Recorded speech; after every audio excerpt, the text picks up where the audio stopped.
एक वाकया सिर्फ सुना कर मैं ज़्यादा आपका टाइम नहीं, जो कश्मीर की तहरीक के साथ थोड़ा आप मुंसलिक कर सकते हैं कि एक इंसान ठीक है उसने कैसी कुर्बानी दी थी और किस तरह। ये एक उधम सिंह इनका नाम था, जो 13 अप्रैल 1919 को 20,000 लोग अमृतसर में एक यूनियन वाला बाग है वहाँ जमा थे। तो उस बाग में अंग्रेज़ के 90 फौजी अपनी व्हीकल के साथ, एक जनरल डायर था उसके हुक्म पर, उन्होंने आकर उन पर हमला कर दिया।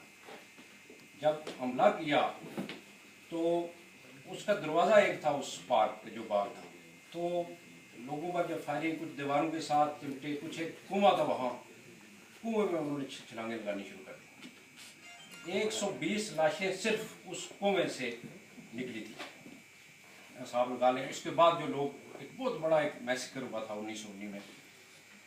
तो एक ये उधम सिंह है, इसने ये किया कि इसने वो वाकया, उस वक्त ये 19-20 साल का था, इसने अपने जेल में बैठा लिया कि उसने देखा अपनी आंखों से कि ये बहुत बड़ा जुल्म हुआ। उसने 1940 में वो यहाँ बरतानिया में आया और उसने उसी जो जनरल डायर था उसके बाग में उसने मुलाजमत शुरू की, उसका माली बन गया। फिर उसने सोचा कि मैं अगर इसको यहाँ घर में मारा मैंने तो दुनिया को क्या पता चलेगा किसने। तो ये एक कैक्सटन हॉल है, 13 मार्च 1940 को लंदन में कैक्सटन हॉल के अंदर उसने ये किया कि वहाँ ईस्ट इंडिया कंपनी के हवाले से भी एक मीटिंग थी।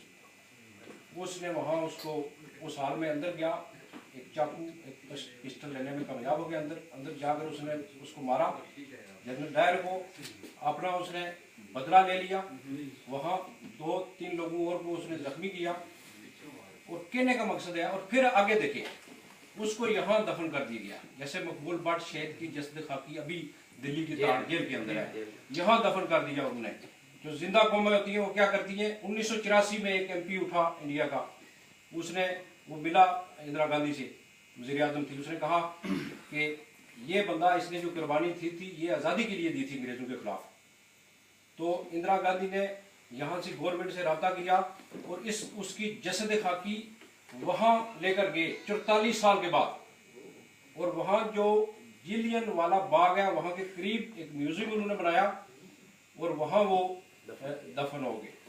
तो 30 साल हो गए मकबूल भट्ट शहीद की अभी भी जस्त खाकी वहाँ दिल्ली की ताड़ जेल में दफन है। लेकिन उनकी खुशकिस्मती ये थी कि हिंदुस्तान आज़ाद हो गया था 1947 में। फिर उनकी गवर्नमेंट आई। अब पाकिस्तान के हवाले से यह कि पाकिस्तान की जो गवर्नमेंट है उनके अपने हालात इतने बिगड़ गए हैं, अपना मुल्क खतरे में है।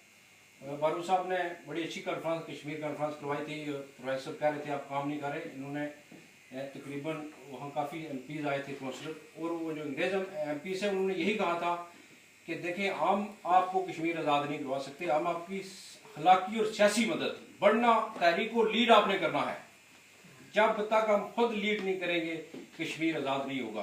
तो आज मुबारकबाद आप सबको देते हैं कि यहाँ पीपल्स पार्टी, मुस्लिम लीग नून, लिबरेशन फ्रंट, तहरीक इंसाफ, सारी जमातों के यहाँ मौजूद हैं लोग और एक दूसरे को सुन रहे हैं। क्योंकि मकबूल भट्ट शहीद साहब ये जो सबके ये शहीद हैं, ये सिर्फ किसी एक बंदे, इवन पाकिस्तान के लोग, पूरी दुनिया के लोग इनको, एक दौर था कि जब मैंने Jammu Kashmir national student federation से अपनी सियासत का आगाज़ किया था, जब मैं 17 साल का था, तो उनका एक जुर्म समझा था मकबूल भट्ट का नाम लेना। लोग कहते थे ये तो डाकू था, ये था, वो था। लेकिन आज खुशकिस्मती से हर बंदा, कोई इवन जमात इस्लामी से लेकर सब लोग कहते हैं कि शहीद एक सलमा वो हमारे शहीद हैं।